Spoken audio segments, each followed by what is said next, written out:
आज के इस वीडियो में समान ज्ञान का 28वां भाग लेकर आ रहे हैं और ये आपके सभी प्रतियोगी परीक्षाओं के लिए बेहद महत्वपूर्ण होगा। अगर आपको इसका पीडीएफ चाहिए तो इस ऐप पर जाकर उसको डाउनलोड कर पाएंगे, जिसका लिंक वीडियो के डिस्क्रिप्शन में और पहले कमेंट बॉक्स में मिलेगा। इस वीडियो को लाइक करने के साथ चैनल को जरूर सब्सक्राइब करें, उसके बाद बेल आइकन दबाएं, उसमें ऑल सेलेक्ट करें इसी तरह की बेहतरीन वीडियो सबसे पहले पाने के लिए। अगर आप साइंस के लिए स्पेशल वीडियो चाहते हैं तो ऑलरेडी अपलोड है। अगर आप हमारे चैनल पे पहले से हमें फॉलो करते हैं तो आपको वो वीडियो जरूर मिली होगी। तो शुरू करते हैं। पहला है कि इकाई नोड मेट्रा संघ के अंतर्गत मुख्यतः कौन कौन से जंतु आते हैं। तो देखिए, बायोलॉजी में आपको पढ़ाया जाता है, एक तरह का पार्टीशन है। तो जो तारा मछली है और लिटिल स्टार ये आते हैं इकाई मेट्रा संघ के तहत।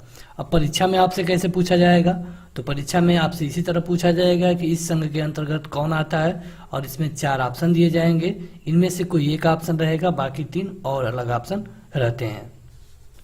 अगला है कि मनुष्य का पाचन क्रिया प्रारंभ कहाँ से होता है। तो मनुष्य का पाचन क्रिया शुरू हो जाता है मुंह से, क्योंकि जब आप पहला जो भोजन है उसको मुंह में लेते हैं तो वहीं से आप देखेंगे कि तेजी से लार बनने की प्रक्रिया शुरू हो जाती है और आपका पाचन यहीं से शुरू होता है।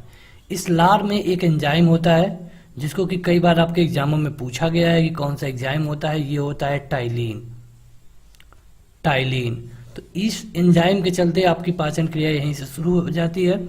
बाद में ये भोजन आंतों में जाता है और वहां पे जो बचा भोजन होता है आसानी से पच जाता है। अगला है कि शिराएं द्वारा कौन सा रक्त प्रवाहित होता है। तो देखिए, ये जो क्वेश्चन पूछा गया है ये आपके बायोलॉजी के परिसंचरण तंत्र से हैं, और जो शिराओं द्वारा पूछा गया है तो ये होता है अशुद्ध रक्त। शिराओं द्वारा पूछा जो रक्त प्रवाहित होता है ये होता है अशुद्ध रक्त, और इसकी खोज सबसे पहले किसने की थी, तो विलियम हार्वे ने। कब?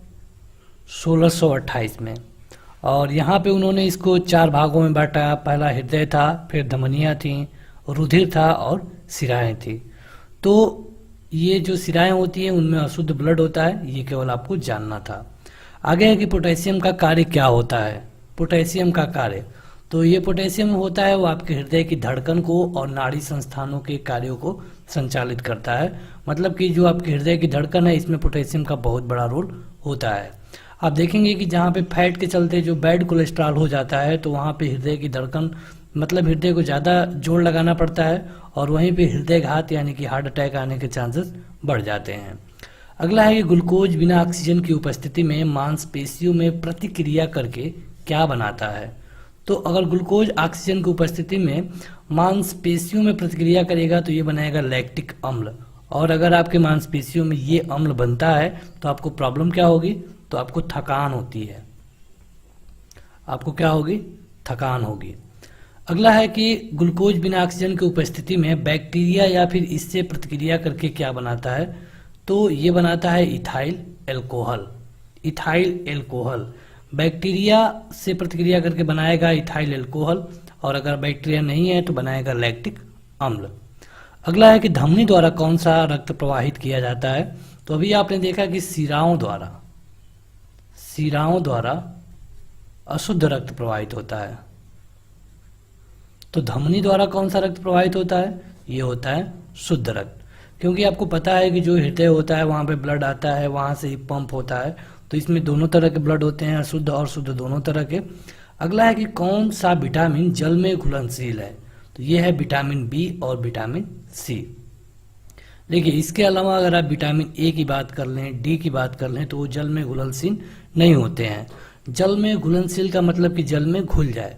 अब आपको एक चीज़ यहाँ से समझना होगा कि अगर आपके शरीर में बी या फिर सी इसकी मात्रा बढ़ जाती है, जैसे कि अगर ये विटामिन आपके शरीर में ज़्यादा हो जाता है, जो भी आपकी क्षमता है उससे ज़्यादा हो जाता है, तब आपको कोई नुकसान नहीं होने वाला है। क्योंकि जब ये ज़्यादा होगा तो ये मूत्र मार्ग से बाहर शरीर से चला जाता है। लेकिन इसके अलावा अगर और कोई विटामिन ज़्यादा होगा, जैसे कि ई हो गया या फिर डी हो गया, ए हो गया, अगर इस तरह का कोई और विटामिन जो आपके शरीर में हद से ज़्यादा होगा तो वो आपको नुकसान भी करता है। लेकिन बी और सी ऐसे विटामिन हैं जो आपके शरीर को नुकसान नहीं पहुंचाते हैं और ये इसलिए क्योंकि यहाँ पे ये जल में घुलनशील होते हैं और ये पेशाब के माध्यम से बाहर निकल जाते हैं अगर इनकी मात्रा ज़्यादा होती है तब। विटामिन से कई क्वेश्चन पूछे जाते हैं। पूछा जाता है कि विटामिन बी की कमी से कौन सा रोग होता है, तो विटामिन बी की कमी से होता है बेरी बेरी। विटामिन सी की कमी से कौन सा रोग होता है, स्कर्वी। विटामिन डी की कमी से कौन सा रोग होता है, रिकेट्स। और विटामिन ए की कमी से कौन सा रोग होगा, रतौंधी। अब अगर आप ये जानना चाहते हैं कि क्या और विटामिन ई की कमी से होता है प्रजनन रिलेटेड रोग, अगर ये है कि मतलब कि कौन कहाँ मिलता है, तो विटामिन ए आपको अधिक रूप से अगर सब्जियों में बात करें तो गाजर में, इसके अलावा और भी चीज़ों में मिलता है लेकिन गाजर इसका सर्वोत्तम स्रोत माना जाता है। और कारण ये है कि ये हर किसी के किचन में उपलब्ध होता है। विटामिन डी मतलब कि इसे रिकेट्स होगा, इसमें हड्डियाँ टेढ़ी मेढ़ी हो जाती हैं, ये खास करके बच्चों में होता है और ये आपको सूर्य के प्रकाश में मिल जाता है। हालांकि ये सूर्य के प्रकाश में होता नहीं है। लोग कहते हैं कि सूर्य के प्रकाश में विटामिन डी होगा, लेकिन सूर्य के प्रकाश में विटामिन डी नहीं होता है। जब सूर्य का प्रकाश आपके शरीर पे पड़ता है तो आपके शरीर में जो कोलेस्ट्रॉल है, जो वसा है ऊपरी चर्म वाला, ये गल करके यहाँ पे विटामिन डी बनाता है। यानी कि सुबह के अगर 2-3 घंटे आप सूर्य के प्रकाश में रहते हैं तो आपको विटामिन डी की पूर्ति होती रहती है। उसी तरह जो विटामिन सी है तो ये खट्टे फलों में पाया जाता है और इसे जो इसकी कमी से रोग होता है इसको हम बोलते हैं स्कर्वी। अगला है कि सोडियम का कार्य क्या है। सोडियम, तो सोडियम का काम ये होता है कि जो आपका ब्लड प्रेशर होता है उसको कंट्रोल करता है और आपके शरीर में जल का संतुलन बनाए रखता है। जब भी आप जल को मतलब पानी को पीते हैं तो वहाँ पे सोडियम और इसकी जो मात्रा है इसको कंट्रोल करता है। इसीलिए कहा जाता है कि इंडिया में आपको बार बार पानी नहीं पीना चाहिए, आपको एक टाइम लिमिट में, मतलब कि आप कुछ टाइम के दौरान ही आपको पानी पीते रहना चाहिए। अगला है कि एनिलिडा ग्रुप में मुख्यतः कौन कौन से जीव आते हैं। शुरू में आपने देखा था तो ये एनिलिडा ग्रुप है, तो इसमें आते हैं जोंक और केचुआ। केचुआ जिसको हम किसान का साथी भी बोलते हैं। आर्थ्रोपोडा ग्रुप में कौन कौन से जीव आते हैं, तो इसमें आते हैं तिलचट्टा, मच्छर, खटमल, मक्खी। आप देखेंगे कि सभी के ज़्यादा पैर वाले हैं ये, तिलचट्टा और मच्छर को देखें अगर तो ये आर्थ्रोपोडा ग्रुप में आते हैं। मोलास्का ग्रुप में कौन कौन से आते हैं, तो मोलास्का ग्रुप में आते हैं घोंघा या फिर सीपी। आगे बढ़ते हैं तो अगला है कि ऑक्सीजन की उपस्थिति में ग्लूकोज की प्रतिक्रिया होती है तो क्या बनता है। तो अगर ऑक्सीजन की उपस्थिति में ग्लूकोज की प्रतिक्रिया होगी तो यहाँ पे बनेगा कार्बन डाइऑक्साइड और जल। कार्बन डाइऑक्साइड और इसके साथ क्या बनता है, जल। एनेलिडा में उत्सर्जन किस उत्सर्जी अंग द्वारा होता है। एनेलिडा तो ये होता है नेफ्रीडिया के द्वारा। तो अगला क्वेश्चन है कि मूत्र का पीएच मान कितना होता है, तो ये होता है 6। देखिए पीएच मान से कई क्वेश्चन पूछे जाते हैं। कभी आपसे नींबू का पूछ लिया जाएगा, कभी आपसे मूत्र का, कभी शुद्ध जल का और कभी भी किसी चीज़ का भी पूछ लिया जाता है। पीएच मान के लिए हमने ऑलरेडी एक वीडियो अपलोड कर दिया था, अगर आपने देखा हो तो। देखिए पीएच मान को हम एक पीएच स्केल से काउंट करते हैं। यहाँ पे 1 होता है, यहाँ पे 7 होता है, यहाँ पे 14। 1 से लेकर 7 के बीच में जो भी होगा ये एसिड होगा। एसिड का मतलब कि अम्ल होगा। 7 से लेकर 14 के बीच में जो होगा वो बेस होगा, यानी कि क्षार होगा। अब यहाँ पे होता क्या है कि 7 से आप जितना ही दूर जाएंगे दोनों तरफ ये पावरफुल होता जाएगा। कहने का मतलब कि एक कोई पदार्थ है जिसका पीएच मान 2 है, नींबू का होता है 2.2, और एक है जिसका पीएच मान 6 है। पूछा जाए कि दोनों तो एसिड है, ये सबको पता है कि 7 से कम है तो, लेकिन कौन सबसे ज़्यादा पावरफुल एसिड है, तो ज़्यादा पावरफुल एसिड होगा 2, क्योंकि ये 7 से ज़्यादा दूर है। बस यही प्रक्रिया क्षार पे भी लगती है। तो जो मूत्र होता है इसका पीएच मान होता है 6, यानी कि एक तरह से आप ये कहें कि ये होता है कैसा, अम्लीय। अगला कि मानव जाति के लिए ओजोन परत क्यों महत्वपूर्ण है। हालांकि यह मानव जाति के लिए ही नहीं, हर जीव जातु के लिए, जीव जंतु तो हैं ही, इसके साथ पौधों के लिए भी अति महत्वपूर्ण है। तो ये इसलिए महत्वपूर्ण है क्योंकि ये पराबैंगनी कीड़ों को रोकने के लिए एक अच्छा आवरण बनाती है। जो ये पराबैंगनी कीड़े होती है ये धरती पे ना आ जाए, इनके लिए ओजोन परत काम करती है। ओजोन लेयर मतलब कि उत्तरी। देखिए ये जो ओजोन लेयर होती है इसकी एक तरह की मोटाई होती है, मतलब कि अगर इसको ये देखा जाए तो कहा जाता है कि यहाँ पे इतनी मोटी है और यहाँ पे ज़्यादा प्रदूषण हुआ तो यहाँ पे पतली हो गई। तो ये जो मोटाई है इसको नापते किस में है, क्या आप बता पाएंगे? ये क्वेश्चन पूछा गया है एक बार का, ये हार्ड क्वेश्चन बनेगा तब पूछा जाएगा। इसको हम नापते हैं डॉप्सन में, डॉप्सन में इसको हम नापते हैं। और ये जहाँ पे ज़्यादा प्रदूषण होता है वहाँ पे ये ओजोन लेयर पतली होते होते ख़त्म हो जाती है, और वहाँ पे अगर ये ओजोन की परत ख़त्म हो जाती है तो आपको कई तरह के भयानक रोगों का सामना करना पड़ सकता है। टाइफाइड के लिए सामान्यतः उपयोग की जाने वाली औषधि कौन सी है? तो ये है क्लोरोमाइसिटिन। देखिए ये वीडियो पूरी तरह ऑप्शनल पे थी, जैसे कि परीक्षा में आपसे ऑप्शनल क्वेश्चन पूछा गया था, तो यहाँ पे कम समय में ज़्यादा क्वेश्चनों को कवर करने के लिए इस तरह के लिए बनाया गया है। अगला है कि गैस की लौ सबसे अधिक गर्म हिस्से को क्या कहते हैं? जो अगर आप गैस को जला दें तो इसमें कई कलर आपको दिखेगा, एक बिल्कुल ब्लू का, एक रेड का। तो इसमें जो सबसे गर्म हिस्सा होता है इसको क्या कहते हैं? तो ये ज्योतिहीन क्षेत्र होता है, ये सबसे ज़्यादा गर्म होता है। अगला है कि डीडीटी का उपयोग हम किस रूप में करते हैं? जो हम डीडीटी का उपयोग करते हैं खास करके पानी में या फिर कहीं पर भी, तो क्यों करते हैं? तो ये करते हैं कीटनाशी के रूप में, कीटों को मारने के लिए हम डीडीटी का प्रयोग करते हैं। एथेनॉल के अत्यधिक सेवन से कौन सा अंग प्रभावित हो जाता है? तो ये प्रभावित होता है यकृत, यकृत मतलब कि लीवर। अगला है कि सभी अम्लों में अनिवार्य रूप से पाया जाने वाला पदार्थ कौन सा होता है? तो देखिए अगर सभी अम्ल होगा तो अम्ल में अनिवार्य रूप से H पाया जाएगा, H2 हाइड्रोजन, और अगर वो क्षार होगा तो उसमें अनिवार्य रूप से OH आयन पाया जाता है, यानी इसमें अम्ल H+ और इसमें OH-। तो ये आपसे क्षार पे भी पूछा जा सकता था, लेकिन क्षार पे पूछा जाएगा तो आपका ये उत्तर सही होगा। चलिए एक क्वेश्चन कमेंट करके बताइएगा, जल को हम H2O से कहते हैं, जल को हम H2O से डिनोट करते हैं, तो भारी जल को हम किससे डिनोट करते हैं? ये आपके लिए क्वेश्चन है पहला, कमेंट करके बताइएगा। भारी जल को हम किससे डिनोट करते हैं, ये आपके लिए क्वेश्चन है। अगला है कि पौधों के लिए सबसे अच्छा उर्वरक कौन है? सबसे अच्छा उर्वरक यहाँ पे आपको ऑप्शन दे दिया जाएगा, यूरिया, पोटास, कंपोस्ट, और इनमें से कोई नहीं, तो ये है कंपोस्ट। और अगर आप देखेंगे तो ये गोबर से बनाई जाती है, और कई तरह के जो सब्जियों के छिलके हैं, कचड़े हैं, उनसे ये बनाया जाता है। तो ये खाद पौधों के लिए सबसे अच्छा उर्वरक मानी जाती है, और ये इसलिए क्योंकि इसमें केमिकल का प्रयोग नहीं है। जब ये केमिकल का प्रयोग नहीं है तो ये पौधों में केमिकल नहीं भरेगा, और जब पौधों में केमिकल नहीं रहेगा तो जब हम उसे खाएंगे तो हमारे शरीर में केमिकल की कम मात्रा आएगी। इस समय अगर आप देख रहे हैं बालों का झड़ना, जल्दी चश्मा लगना, या फिर और भी कई तरह के रोग, तो ये सब उर्वरक की ही देन है, क्योंकि जनसंख्या ज़्यादा है, जगह कम है, ज़्यादा अनाज के लिए उर्वरक डालना पड़ रहा है, और आजकल तो ये दशा है कि बिना उर्वरक के तो कुछ होगा ही नहीं। तो उन सबको मैनेज करने के लिए उर्वरक की अंधाधुंध मतलब इसको डाला जा रहा है। अब यहाँ पे ये मानव शरीर पे या फिर जीव जंतु को भी नुकसान कर रहा है। आपको एक चीज़ बता दें कि जो यूरिया होती है उसमें नाइट्रोजन कितना % पाया जाता है? कई बार पूछा गया है, ये पाया जाता है 46%। तो चलिए क्वेश्चन कमेंट करके बताइए, वायुमंडल में नाइट्रोजन कितना पाया जाता है? ये आप कमेंट करके बताएंगे। हम ऑक्सीजन का बता दे रहे हैं 21%, आपको बताना है नाइट्रोजन। अगला है कि पेट्रोलियम किस प्रकार के चट्टानों में पाया जाता है? तो ये होती हैं अवसादी चट्टानें। अगला है कि गुब्बारों को उड़ाने के लिए काम में लाई जाने वाली गैस कौन सी होती है? ये होती है हीलियम। हीलियम ही क्यों, दूसरी गैस क्यों नहीं? क्लोरीन, फ्लोरीन और गैस क्यों नहीं? तो हीलियम इसलिए कि देखिए ऊपर गुब्बारे को उड़ाना है, मतलब कि ऊपर ले जाना है, तो ऊपर ले जाने का बस एक साफ फंडा है इस वातावरण में, जो चीज़ हल्का होगा वो ऊपर जाएगा। बस यही फंडा हर जगह लगता है, जो चीज़ हल्का होगा वो ऊपर जाएगा, ठीक है।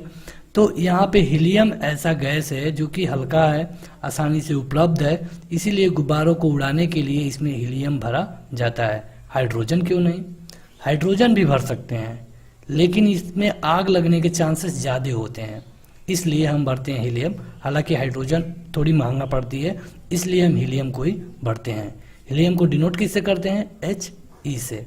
परमाणु क्रमांक कमेंट करके बता पाएंगे आप? तो बताइएगा कमेंट करके, बेहद आसान क्वेश्चन है, परमाणु क्रमांक आपको बताना है। अगला है कि बहिस्रावी एवं अंतःस्रावी दोनों प्रकार की जो ग्रंथि है ये किस ग्रंथि में होती हैं? बहिस्रावी और अंतःस्रावी, बाहर स्रावत और अंतर, तो ये होती हैं अग्नाशय में। पीयूष ग्रंथि या फिर पिट्यूटरी ग्रंथि को किस अन्य नाम से जाना जाता है? तो इसको हम मास्टर ग्रंथि कहते हैं। मास्टर ग्रंथि बोलने का ये मतलब होता है कि ये शरीर के एक तरह से देखा जाए तो अधिकतर हिस्सों पे इसका कंट्रोल होता है, इसीलिए इसको हम मास्टर ग्रंथि भी बोलते हैं। स्प्रिंग को अपना सामान्य लंबाई पर वापस लौटने के लिए लगने वाला बल क्या कहलाता है? तो ये होता है प्रत्यानयन बल। जैसे कि आपने कोई स्प्रिंग को खींच करके रोक दिया है, अब इसको वापस करने के लिए जो स्प्रिंग खुद पे बल लगाएगा इसको हम बोलते हैं प्रत्यानयन बल। अगला है कि लौंग किससे प्राप्त होता है? ये क्वेश्चन कई तरह से पूछा जाता है कि जो लौंग है किससे मिलेगा आपको? पत्ती से, छिलका से, ये आपके ऑप्शन बनेंगे, फूल से, या फिर इनमें से कोई नहीं। तो ये बनता है लौंग फूल से। और बस आप लौंग पे नहीं, ये रबड़ पे भी पूछा जाता है, जूट पर भी पूछा जाता है। तो रबड़ दूध से निकलता है और जो जूट होता है ये छिलका से निकलता है। तो ये आपको छोटे छोटे क्वेश्चन जानने चाहिए। अगला है कि अनशन या उपवास की लंबी अवधि के दौरान शरीर में एक अशर्करा वर्गीय पुरावर्ती से जो पाछा शर्करा होता है, ग्लूकोज होता है, ये बनने की विधि का क्या नाम होता है? मतलब कि अगर ज़्यादा समय तक कोई अनशन करता है या फिर उपवास करता है तो उस समय एक प्रॉब्लम आती है ग्लूकोज को लेके। आपने पढ़ा न्यूज़ में देखा होगा कि ग्लूकोज का लेवल गिर रहा है, तो इसको हम कहते हैं ग्लूकोन वजनन, ग्लूकोन वजनन। अगला है कि आग लगने तथा फैलने की सबसे कम संभावना किस वजह से होती है? ये होती है सूती में।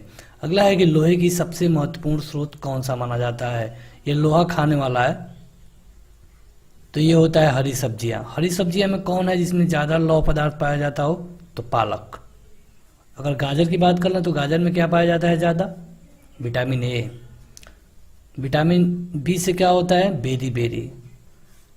अगला है कि गैसोलीन को किसके साथ मिश्रण करके गैसोहाल बनाया जाता है? तो इसको मिलाते हैं हम इथेनॉल के साथ। आगे बढ़ते हैं तो अगला है कि लाल अस्थि मज्जा में किसका निर्माण होता है? लाल अस्थि मज्जा में, तो ये होता है लाल रक्त का। ये क्वेश्चन कई बार पूछा गया है और ये क्वेश्चन जहाँ से हमने लिया है वहाँ पर भी पूछा गया था एक बार, तो इसीलिए इसको यहाँ जोड़ा गया है। देखिए ब्लड 2-3 तरह के होते हैं, इसमें खास करके एक लाल होता है, एक श्वेत होता है, जिसको हम WBC बोलते हैं और इसको हम रेड BC बोलते हैं, RBC बोलते हैं। तो जो RBC होता है ये अस्थि मज्जा में, लाल अस्थि मज्जा में इसका निर्माण होता है। कणिकाओं का असली रूप कितनी हड्डियों द्वारा होता है? खास करके बताया गया है ये रीढ़ की हड्डियों के लिए, तो ये होता है 33। BCG का पूरा नाम क्या होता है? ये एक तरह का टीका है जो कि खास करके बच्चों को लगाया जाता है। तो इसका फुल फॉर्म होता है bacillus Calmette Guerin, bacillus Calmette Guerin. आगे बढ़ते हैं। अगला है कि अल्कोहल तत्कालिक ऊर्जा के लिए धावकों को कौन सा पदार्थ दिया जाता है? मतलब कि जो रनर होते हैं या फिर जो भी जिनको तुरंत ऊर्जा की जरूरत पड़ती है उनको हमको देना चाहिए क्या? ग्लूकोज। उनको क्या देना चाहिए? ग्लूकोज। अगला है कि जब एक वस्तु की गति ऊर्जा दोगुनी की जाती है तो उसकी गतिज ऊर्जा पे क्या प्रभाव पड़ेगा? गति को दोगुना करना है, ठीक, यहाँ पे ऊर्जा नहीं होगा। गति को दोगुना करना है तो गतिज ऊर्जा पे क्या प्रभाव पड़ेगी? देखिए गति को हम V से डिनोट करेंगे, ठीक, गतिज ऊर्जा को 1/2 mv² से डिनोट करेंगे। अगर यहाँ पे V का मान हम 1 रख लेते हैं या फिर अगर V के जगह पे हम 2 भी रख लेते हैं तो क्या होगा? 1/2 m और यहाँ पे 4v² हो जाएगा। यानी कि आप देखें तो इसमें और इसमें मिला है तो क्या हुआ है? बस एक 4 बढ़ा है।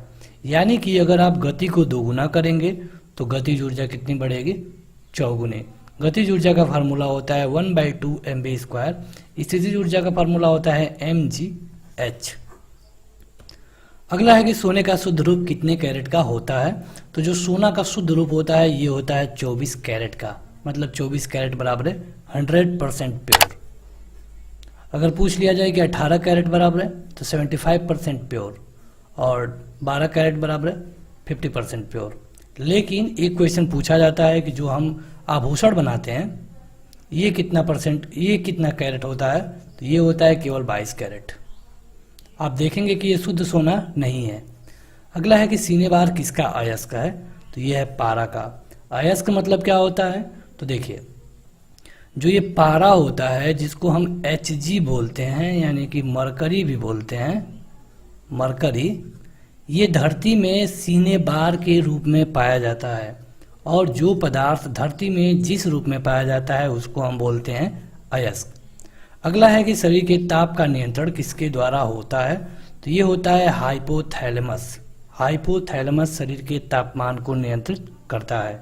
ये होता कहाँ है, मस्तिष्क में। ये क्वेश्चन कई बार पूछा गया है, ये मस्तिष्क में होता है। अगला है कि सूत्रकणिका को अन्य नाम से भी जाना जाता है, तो उसका अन्य नाम क्या है, तो इसको कहते हैं माइटोकॉन्ड्रिया। वट वृक्ष पादपों के किस वर्ग में आता है, ये होता है आवृत्त बीजी। अगला है कि वन की ज्वाला यानी कि फ्लेम ऑफ द फॉरेस्ट, इसका अर्थ क्या है, फ्लेम ऑफ द फॉरेस्ट, तो इसका अर्थ ये है कि ऐसे पेड़ या फिर ऐसा वन जो कि लाल फूल बिखेरता हो उसको हम कहते हैं फ्लेम ऑफ द फॉरेस्ट। मतलब कि जहाँ पर देखने पर आपको केवल लाल ही लाल दिखे फूल, तो उसको हम कहेंगे वन की ज्वाला यानी कि फ्लेम ऑफ द फॉरेस्ट। अगला है कि पेनिसिलिन किससे बना होता है, तो ये बना होता है कवक से। पेनिसिलिन की खोज किसने की, ये आपके लिए क्वेश्चन होगा, कमेंट करके बताइएगा अगर आपको पता हो तो। अगला है कि लाइकिन की दो जीवधारियों का सहजीवी सहचर्य समझा जाता है, वो दो जीव कौन कौन से होते हैं, तो लाइकेन के लिए जो दो जीव होते हैं वो होते हैं शैवाल और कवक। अगला है कि आमतौर पे संश्लेषित वृद्धि माध्यम और बेकरी में काम में लाए जाने वाले एगार जो होता है, एगार जिसको बोलते हैं एगार, ये किससे मिलता है, तो ये मिलता है शैवाल से। अगला है कि एथलीट फुट नामक एक बीमारी होती है, तो ये किससे होती है, जो एथलीटों को होती है, जो धावक होते हैं खास करके उनको होती है, तो ये होती है कवक द्वारा।